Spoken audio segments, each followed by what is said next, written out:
संस्कृति सुरक्षा परिषद असमद्वारा संरक्षित हाम्रो नेपाली भनौँ या गोर्खे भनौँ हाम्रो धरोहर तपाईहरूले यहाँ हेर्न पाउनुहुनेछ। विनोद खनालज्यू जो असमबाट हुनुहुन्छ, हाम्रो पिता पुर्खा बाजे बराजुले जुन सामान जुन चिजहरू प्रयोगमा ल्याउनु भएको थियो, जो आज हामी देख्न पाउँदैनौँ, र कुन सामानलाई के भनेर चिनिन्छ जानिन्छ र कुन सामान कस्तो काममा प्रयोग हुन्थ्यो भन्ने कुरा आज हामी उहाँबाट जान्नेछौँ। धन्यवाद छ साइनो मिडियाको सबै परिवारलाई। कुरा के भने, सर्वप्रथम त मान्छे मात्रै नै संस्कृति परायण हुने गर्दछ। त्यसैले हामी अन्तर्राष्ट्रिय नेपाली सांस्कृतिक सुरक्षा परिषदको भारत इकाइको सहसंगठन मन्त्री सम्माननीय नारायण शर्माज्यू हामी बीच यहाँ उपस्थित हुनुहुन्छ। यहाँ हुनुहुन्छ नारायण शर्माज्यू, सँगै हाम्रो महासचिव असम प्रान्त नेपाली संस्कृति सुरक्षा परिषद यहाँ हुनुहुन्छ हाम्रो सम्माननीय वीरेन्द्र राणा। हाम्रो महामन्त्र नै हो शाह प्रथमा संस्कृति विश्वबारा। संस्कृति नै एउटा महामन्त्र हो जसले विश्वको मानवलाई एउटै घडेरीमा उभ्याउन सक्दछ। त्यस महामन्त्रलाई अघि राखेर हामीले हाम्रो पाइलाहरू अघि सारेको छौँ। हामी सम्झन्छौँ समग्र विश्वमा भएको नेपाली जनमानस, गोर्खाली जनमानसको संस्कृति अहिले पाश्चात्यमुखी भएको छ। त्यसलाई टेवा पुर्याउन, भविष्य प्रजन्मलाई यसबाट आफ्नो बाबु बराजेले गरेको संस्कृतिको दर्शन गराउने, त्यसप्रति आकर्षित गराउँदै हाम्रो संस्कृतिमाथि शोध कार्य गर्दै हामीले धेरै डक्टरेटहरू, डक्टर शोध गरेर डक्टर हुने, आइपीएस अफिसरहरू हुने, त्यस्तो जमर्को एउटा हाम्रो रहोस् भनेर अरू संस्कृतिसित हाम्रो संस्कृति जाँच्दै हाम्रो संस्कृति व्यवहार गर्नुभएको यो दारको ठेकी जुन दारको ठेकीमा जमाएको दही अत्यन्त मिठो हुने गर्दथ्यो। ठेकी फेरि पाथीको अनुसारको हुन्छ। 5 पाथे ठेकी, 10 पाथे ठेकी, मैले 20 पाथेसम्म ठेकी देखेको। जुन ठेकी भित्र आफू पस्दा बिर्को लगाइदिँदा ठ्याक्कै बन्द हुने। तर यहाँ हामीले 10 पाथेसम्म ल्याउन सफल भएको छौँ। अब दही जमाउने अनि यो मदानीले त्यसलाई मथेर त्यसलाई मोही पारेर घिउ निकालेर चाहिँ घिउ पनि पर्याप्त मात्रामा आफ्ना सती सन्तानहरूलाई खुवाउने, तन्दुरुस्ती बनाउने, विश्व विजय गर्ने हामी गोर्खाहरू। र यहाँ तपाईहरुले यो देख्नुभयो, यो हर्पे हो। हर्पे त हाम्रो सांस्कृतिक एउटा ठुलो एउटा यो सरञ्जाम हो। यो के भने हर्पेमा दही हालेर हाम्रो जति बेर भात खरौहरू जान्छन् बिहामा, त्यति बेर जति बेर पत्र लगाउन जान्छन् त्यति बेर हर्पेमा राखेको मिठो दही लिएर जाने चलन छ। रामसिंह ठकुरी जो राष्ट्रिय हाम्रो गीत जनगण मन अधिनायक जय हेका संगीतकार, उहाँ हुनुहुन्छ वीर गोर्खा शहीद गोर्खा वीर दुर्गा मल्ल, जसलाई 1942 सनमा लाल किल्लामा फाँसी दिएको थियो। संसारी पूजा उँधौली र उभौली दुई प्रकारको संसारी पूजा हुने गर्दछ, जसमा धनधान्यको कामना गरिन्छ, रोग व्याधि इत्यादि नलागोस् समग्र गाउँमा समग्र संसारमा भन्ने विशाल एउटा ध्येय राखेर हाम्रा पुर्खाहरूले माता महारानीको पूजाहरू गर्नुहुन्थ्यो। वैशाखमा गर्ने यसलाई उभौली र मुङसिरमा गर्नेलाई उधौली पूजा भन्ने गरिन्छ। हजुर यहाँ यो सिङबाङ, सासू भन्ने बुहारी, बुहारी भन्ने जीव सिङबाङमा राखेको कसले खायो घिउ, त्यसमा घिउ राख्ने गरिन्थ्यो। अति दिव्य मिठो हुन्थ्यो। दुधेरो, गाई दुहुनेलाई गोठमा गाई दुहुने जुन पात्र हुन्छ त्यसलाई दुधेरो भनिन्छ भने, अब फेरि भैँसीको गोठमा राखिएको गाई दुहुने पात्रलाई गबुवा भनिन्छ। यो गुप्तेमा गहनाहरू राख्ने गरिन्थ्यो। यसमा गहनाहरू ठक्क राखेर त्यसलाई सुरक्षित हिसाबले राख्ने गरिन्थ्यो। नाम लेखिएको छैन नि, होइन, त्यो पनि गुप्तै हो। अनि यो मालीमा तेल हालेर सासूहरूको सेवा गर्न बुहारीहरू जाने गर्दथे। हरिभक्त कटुवाल जो नेपाली साहित्य जगतमा, कला जगतमा कवि, उहाँ आधुनिक कविको रूपमा मानिनु भएको छ। उहाँले लेखेको यो जिन्दगी खोइके जिन्दगी, यो जिन्दगी खोइके जिन्दगी, बन्दुकको नालमा टाउको राखेर निदाउनु पर्छ यहाँ, खुकुरीको धारमा पाइला टेकेर हिँड्नु पर्छ यहाँ, निधाउन पनि जगजगी, आँखा खोल्न पनि जगजगी, यो जिन्दगी खोइके जिन्दगी। शोकेसमा राखेको पसलेले शोकेसमा राखेको सस्तो चुरा जस्तो यो जिन्दगी, कुनै युवतीको हातमा चढ्दा चढ्दै प्याट्ट फुट्न सक्छ यो जिन्दगी, रबरको सस्तो चप्पल जस्तो यो जिन्दगी, बाटोमा हिँड्दा हिँड्दै च्याट्ट छोडिन सक्छ यो जिन्दगी। वाह, हरिभक्त कटुवाल। आउनुहोस्, यो हाम्रो नयाँ पूजा, नौलो पूजा। हामीले नवरात्रमा जहिले पनि हाम्रो दशैं आउँछ, दशैंको बेला हरेक गोर्खालीहरूको घरमा, हरेक 4 जात 36 वर्णको गोर्खाको घरमा यो पूजा हुने गर्दछ। माता महारानीको पूजा हामी गर्ने गर्दछौँ र अन्तिम दिन विजया दशमीको दिन हामी शिरमा टीको थाप्छौँ।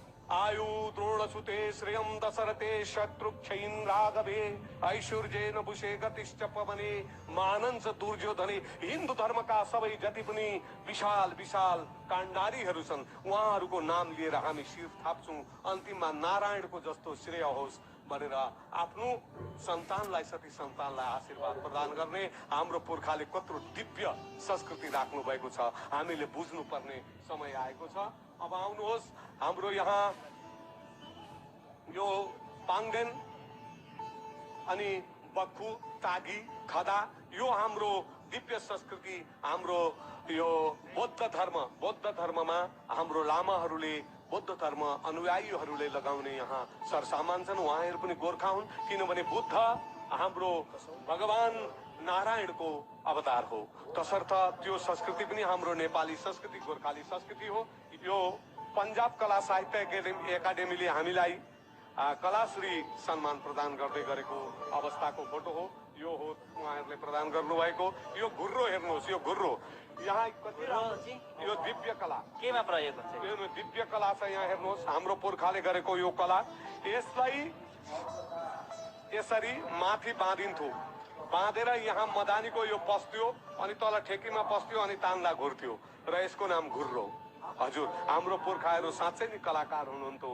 महाकवि देवकोटा जसले मुनामदन लेख्नु भएको, जसले सुलोचना के गर्नु धराले सागर सिस्नु खाएको बेसा आनन्दी मनले।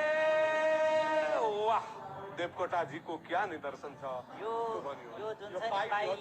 घोडामा चढ्दा, यो घोडामा उहिले हाम्रो घोडै थियो साधन, घोडामा चढेर खोटो राख्ने यो ठ्याक्क। अर्थोक्सी भेटिएन, तर यही भए पनि त छ हामीसित दिव्य धरोहर। यो पनि त हामीले संरक्षण गर्नुपर्ने। हजुर, यो पाइली। अब आउनुहोस्, यो धिरीमा मोही पारिन्छ। अघि उहाँ उधौली पूजा थियो, यो उभौली पूजा, यो वैशाखमा गरिन्छ पूजा। यो वैशाखमा पूजा गरेर धनधान्यको प्राप्तिको लागि जगदम्बे महामाता महारानीसित प्रार्थना गरिन्छ, हे माता महारानी समग्र गाउँमा, समग्र विश्वमा धनधान्यले भरिपूर्ण पारिदेऊ भन्दै हरेक नदीको किनारमा, हरेक देवी थानमा पूजा हुने गर्दछ। यो हो हाम्रो भगत भाङ पूजा। भगवान भोलेनाथका हामी अनुयायी, हामी दिव्य हिमालको धरतीमा बस्ने हामी नेपालीहरू, जहाँ विश्वको ताज मुकुट लगाइन्छ त्यस्तो थलोमा बस्ने हामी गोर्खाली, समग्र विश्वको गौरव मचाउने, वीरताको गौरव बचाउने गोर्खालीहरूको शान। आउनुहोस्, अब यो हाम्रो पाकघरमा चाहिने यो हाम्रो सबै कुरा। यो तुङबामा कोदाको जाँड हालेर कोदाको जाँड बनाइन्छ र यो तुङबा यसरी तानिन्छ दिव्य तरिकाले तातो पानी हालेर यसरी। हजुर, के भनेको छ भने के रस हुन्छ आलु र पेडामा, रस त हुन्छ कोदाको गेडामा। के रस हुन्छ आलु र पेडामा, रस 3 बोतल पिएपछि दिलमनीसम्म लुचा। हजुर, हेर्नुहोस्, धामीको थान, धामीको ढ्याङ्ग्रो ठोकेर, यो पनि हाम्रो दिव्य संस्कृति हो।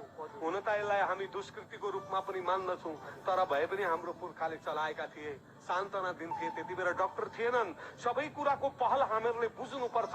जति बेला डाक्टर थिएनन्, जति बेला बिरामी भएर मान्छेहरू आत्तिएको हुन्थ्यो, साधन केही थिएन, दुर्गम क्षेत्रमा घर हुन्थ्यो, त्यति बेला केवल आधार हुन्थे धामीहरू। उनीहरू आएर भन्थे नडराउनुहोस्, च्वाट्टै हुन्छ, म निको पारिहाल्छु नि, आश्वस्त गर्थे। हो पनि बिरामी निका हुन्थे र उहाँहरूले पुरा ढ्याङ्ग्रो बजाएर, पुरा कामेर नाचेर रातभरि महारानीलाई बोलाएर पूजा गर्नुहुन्थ्यो। यहाँ हाम्रो यी लुगा धुने ढुङ्ग्राहरू हाम्रा बाँसको कारोबार गर्छन्। हाम्रो मारापाचे सम्प्रदायले सुनुवार सम्प्रदायले गरिने, मारापाटे सम्प्रदायले गरिने बनाउने गर्दछन् हाम्रो यो दिव्य हाम्रा बाँसका आहिलाहरू, बाँसका हाँडाभाँडाहरू। हाम्रा डोली हेर्नुहोस्, डोली जुन डोलीमा हामीले विवाह गरेर बेहुलीलाई हालेर ल्याउने गर्दछौँ। डोलीको तलको जुन चाहिँ कपडा लगाइएको हुन्छ उसलाई दरबार भनिन्छ। डोली बोक्ने तो जुन चाहिँ काठको हुन्छ त्यसमा अगाडि डोले पछाडि सोले भन्छन्। दुईजनाले बोकेको हुन्छ। डोली बोक्नेको नाम छ, अगाडिको डोले पछाडिको सोले, र उहाँहरूले बोक्ने त्यसलाई टाँडी भनिन्छ। अब आउनुहोस् यी मादलहरू समग्र विश्वमा आज हामीहरूले मादल बजाउन छोड्यौँ, तर हिन्दी फिल्मको हिन्दीको गीतको भित्र मादल मजाले गम्किरहेको हुन्छ। कुन यो मादल बज्दा कुन गोर्खालीको मन नाच्दैन? अगर मादलको स्वरमा गोर्खालीको मन नाच्दैन भने त्यो गोर्खाली नै होइन। र यता यो सारङ्गी सनाई बजाएर हाम्रो सनाई मुखमा लिएर पण्डित बिस्मिल्ला खाँ विश्वविख्यात सनाई वादन गरेर जानुभयो। उहाँ बिस्मिल्ला खाँले हाम्रो सनाई बजाइदिएर, जसरी डाक्टर भूपेन हजारिकाजीले भातगाउँले टोपी लगाएर मैले भेट्दा भन्नुभएको थियो, मेरो टाउकोमा यो भातगाउँले टोपी अहिले छ, मेरो मृत्युको अन्तिम क्षणमा हुन्छ भन्नुभएको थियो।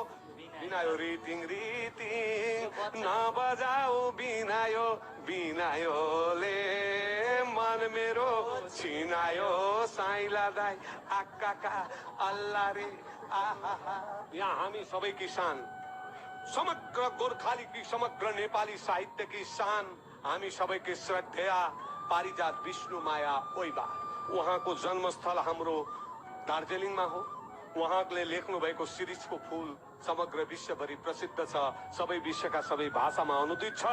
यो अनुवाद साहित्य उहाँको क्याम्ब्रिज युनिभर्सिटीमा पाठ्यक्रममा छ। त्यो पुस्तकको नाम हो द ब्लू मिमोसा। उहाँलाई शत नमन छ। उहाँले हाम्रो साहित्यलाई विश्वमुखी बनाउनु भएको छ। अब आउनुहोस्, यो घर हाम्रो पुर्खाहरूले यस्तै घरमा बस्ने गर्नुहुन्थ्यो। त्यस्तै घरबाट हामी जन्मिएको सती सन्ततिहरू। यस घरमा के छ? यस घरमा दिव्यता छ। यसो आर्टिफिसियल छैन। यो समग्र बाँसले बनिएको, काठ र फुसले बनिएको, खरले बनिएको एउटा घर जहाँ कुनै प्रकारको महामारी आउने डर हुँदैन थियो। तर आज अलिकति हल्लियो भने भुइँचालोले थिच्छ कि, केमिकलको डरले अन्धोको हुन्छ कि, यहाँ के को डर हुन्थ्यो? न डर थियो न भर थियो, सबै थोक थियो। आफ्नो कमाई, आफ्नो पुरुषत्व गरेर पुरुषार्थले हाम्रो पुर्खाले हामीहरूको जन्म गराएका हुन्। यो ढिकी, दिव्य ढिकी जसमा कुटेको अन्न खाइन्थ्यो, अहिले 7 पटक मिलिङ भएको केवल फोस्रो अन्न खाएर बुद्धि भ्रष्ट भएको छ। हाम्रो पुर्खाहरूको बुद्धि थियो र यति गरिदिनु भएको थियो। आउनुहोस्, अब यो अन्टी भन्ने जुन यो दिव्य लोहटा छ, यो राजकीय परम्परामा राजघरानमा चल्ने लोटा। यो लोहटा करुवा लोटा, यसलाई गौमुखी लोटा पनि भनिन्छ। यसले दिव्य तुलसीको मोठमा पानी चढाउन बडा राम्रो।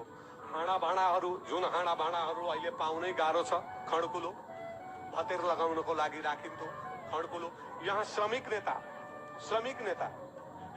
नेता दरवीर सिंह लोहार, जसले स्वाधीनोत्तर कालमा उहाँ स्वतन्त्रता सेनानी, उहाँले पहिलो पटक त्यहाँ श्रमिक नेता, उहाँले श्रमिकहरूलाई एकट्ठा गरेर चाहिँ पहिलो सभापति उहाँ हुनुहुन्थ्यो।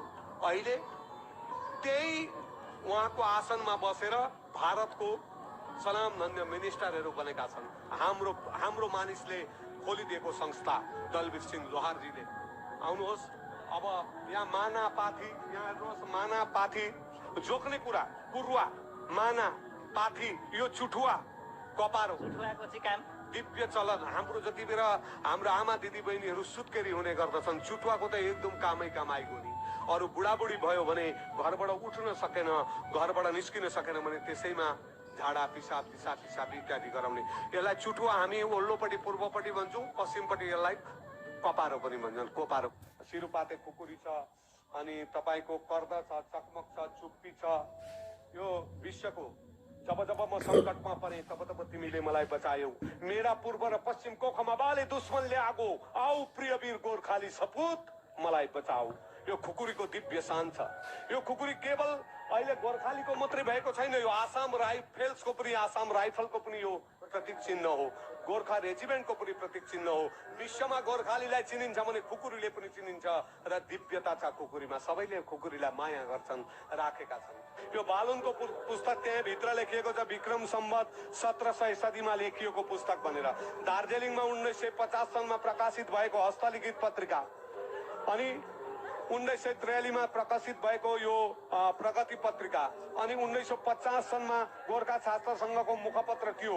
अटल बहादुर पहलमान सिंह सुवारजीले लेख्नु भएको यो नाटक दार्जिलिङमा पहिलो पटक भएको नाटक यो अटल बहादुर। दार्जिलिङमा नाटकको थालनीमा सुरुवातमा पहलमान सिंह सुवारको नाटक। अनि यो अर्को छ यो पहाडे कागज, अर्को छ 1946-47 को प्रकाशित हस्तलिपि। यसलाई पल्टाइदिनुहोस् हो, त्यसरी यहाँ हातले लेखिएको यो पत्रिका 46-47 मा। 1952 मा लेखिएको पत्रिका यो। अनि यो बन्दकी राखेको सिन्दुर, यो पनि नाटक हो। यो पूर्ण कुमार गुरुङजीको नाटक, यो दार्जिलिङकै हुनुहुन्छ पूर्ण गुरुङ निरुपम। यसलाई नारायण गोपालजीले यसको सङ्गीत भर्नु भएको थियो। यता धेरै पुराना पत्रिकाहरू अब प्रज्ञा अभियान, सगरमाथा, हाम्रो प्रजाशक्ति, हिमालय दर्पण, दुन समाचार, गोरेटो, सभा संवाद, देश वार्ता, यसरी धेरै हाम्रो सपरिवार, यस्ता हामीले धेरै डोको गुल्टो यस्ता पत्रिकाहरू यहाँ संग्रह गरेका छौँ भने माथि छविलाल उपाध्याय स्वतन्त्रता सेनानी, समग्र उत्तर पूर्व भारतका गोर्खाहरूका शान, हाम्रा नेपालीका शान छविलाल उपाध्याय।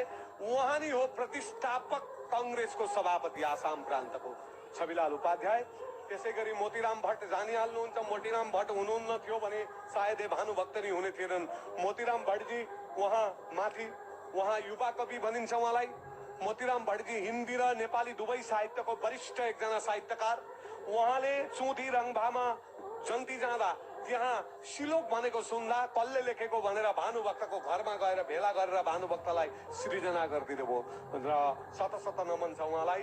यहाँ जुन औषधि भनौँ या अब ओखती भनौँ, जे पनि भनौँ, हामीले त अब यो आजभन्दा अगाडि त प्राय देखे जस्तो लाग्दैन, तर अब यसलाई के भनेर जानिन्छ, चिनिन्छ? हजुर, कुरा यो प्रयोग केमा आउँछ? औषधि भन्नुहोस्, ओखती भन्नुहोस्, तर चाहिँ म चाहिँ भन्छु यसलाई ओखती औषधि, यो चाहिँ गोर्खाली वनस्पति, गोर्खालीहरूले व्यवहार गर्ने यो वनस्पति हो जसमा कुनै केही कुराको कमी छैन। गोर्खाली अन्न बेग्लै छ, गोर्खाली यो दबाई मुलो बेग्लै छ। हेर्नुहोस्, घर घरमा पाइने कुराहरूलाई औषधिको रूपमा राख्नु भएको छ हाम्रो पुर्खाहरूले। अचम्मको दबाईहरू छ। यो पाङ्ग्रा त हाम्रो गुणामा हुन्छ नि, तर रुखमा फल्ने पत्ता छ, यति प्रभाव छ के भन्ने भनेर यसलाई सकिँदैन। यसो महौषध हो। यो भुँडी दुख्दाखेरि पनि यसले बडा दिव्यताको काम गर्छ। यो ओखर कति राम्रो एउटा वनस्पति हो। यसलाई फोरेर खान त सकिन्छ, तर पुर्खाको यसमा विश्वास छ हाम्रो आमा दिदी बहिनीहरूको। आमा दिदी बहिनीले जान्ने कुरा, भाइटिका लगाइसकेर दाजुभाइलाई छेकेर दैलामा गएर यो ओखर फोरिन्छ र यसरी पछिल्तिर फ्याँकिन्छ र भनिन्छ यमराजले मेरो भाइलाई कहिल्यै नलैजा, तेरा छातीमा पाक भनेर हानेर यो शत्रुलाई विजय गर्न सक्ने यो ओखर हामीले बिर्स्यौं। अहिले कसैले सुपारी राख, मत्स्यगन्धा, सर्पगन्धा, अश्वगन्धा हुने गर्छ। यसलाई मत्स्यगन्धा भनिन्छ, तर मत्स्यगन्धालाई नेपालीमा गुवादे भनिन्छ। डङ्ग गनाउँछ यो। अनि यो बेतलौरी र यो बडेराको जरो र यो दही ढङ्गालो, यो तीनवटा मिसाएर कुटेर शरबत बनाएर खायो भने 7 जन्मको जन्डिस पहेँलो बिमार निको हुन्छ, ग्यारेन्टीको साथ। अब यो गोर्खे वनस्पति हेर्नुहोस्, जति बेर अन्न थिएन, चामल थिएन, गहुँ थिएन, त्यति बेर यो पिँडालु र तरुल भ्यागुर खाएर हाम्रो गोर्खालीहरू, हाम्रो पुर्खाहरू 7 किलाको खुकुरी हल्लाउँथे। 7 किलाको खुकुरी लिएर उफ्रिन्थे। यो लाली गुराँसको फुल हेर्नुहोस्, लाली गुराँस समग्र विश्वमा लाली गुराँसलाई जानिन्छ। यो नेपाली फुल हो, गोर्खाली फुल हो भनेर। यसको मैले गीतै लेखेको छु। म छु सानी सानी, म हुँ हिमालकी रानी, बन पाखामा छर्छु सुभाष, लाली गुराँस लाली गुराँस। माछाको काँडो अड्कियो भने लाली गुराँसको फुल खानै पर्दैन। गुराँस भनौँ भने काँडो अघि फुत्किएर डरले भाग्छ। खायो भने त के हो। यता फापरको बाबर फापर यस्तो वनस्पति हो, हेर्नुहोस् यति प्रोटिन छ यो फापरमा, कसले बुझिदिने? गरिब भए धनी भए भनेर फापरको खेती गर्न नछोड्नु अरे, गरिब भए भनेर करङ्गे नउड्नु अरे हाम्रा पुर्खाले भन्थे। र फापर त्यस्तो दिव्य खेती हो, यसमा हरेक प्रकारको शरीरलाई चाहिने ऊर्जाहरू, शरीरलाई चाहिने क्यालोरीहरू सबै कुराहरू यस फापरमा छ। यसलाई अति पवित्र भनेर मानिन्छ, व्रत पार्वण इत्यादिमा यसलाई खाइने गरिन्छ। अब यो कसार त हाम्रो सबै विवाहमा बनाउने गर्दछौँ हामी। यो कसार मङ्गलको लागि कस्तो राम्रो संस्कृति छ हाम्रो पुर्खाले राखेको। पहिलो अघिल्लो दिन हामी श्राद्ध गर्छौँ, नान्यमुखी गरेर पितृसित आशीर्वाद माग्दै भोलिपल्ट समग्र गाउँलेहरू भेला भएर भगवान विनायकलाई सन्तुष्ट पार्न हामी लड्डु बटारेर चढाउँछौँ गणेशलाई। त्यस्तो दिव्य संस्कृति हाम्रो। आउनुहोस्, के साह्रो राम्रो संस्कृति हाम्रो देउसी रे, आहै के साह्रो राम्रो, आहै देउसी र भैली, आहै झन् साह्रो राम्रो। अब यी अचारहरू छन्, दिव्य अचारहरू, कोपीको अचार, अमलाको अचार, लप्सीको अचार, बयरको अचार, सिन्कीको अचार, कागतीको अचारै हो निम्की। यो मेलको चुक। अघि त हामीले जान्दा धेरै टाढा पहाडबाट अमिलो बेच्न, चुक बेच्ने मान्छेहरू हिँड्ने गर्दथे। यो त कतिवटा बिमारको लागि यो गुणी हो। मेलको चुक हालेर शरबत बनाइन्थ्यो, दिव्य शरबत। आहा, मुखमा पानी आउँदैछ मलाई। अब यो टिमुरको तेल, टिमुर पनि 3 खाले हुन्छ, 2 खाले हुन्छ, एउटा बोका टिमुर, एउटा सिल टिमुर खायो भने चाहिँ गयो भनेर जान्नु पर्यो। आउनुहोस्, अब हामी गहनातिर जाउँ।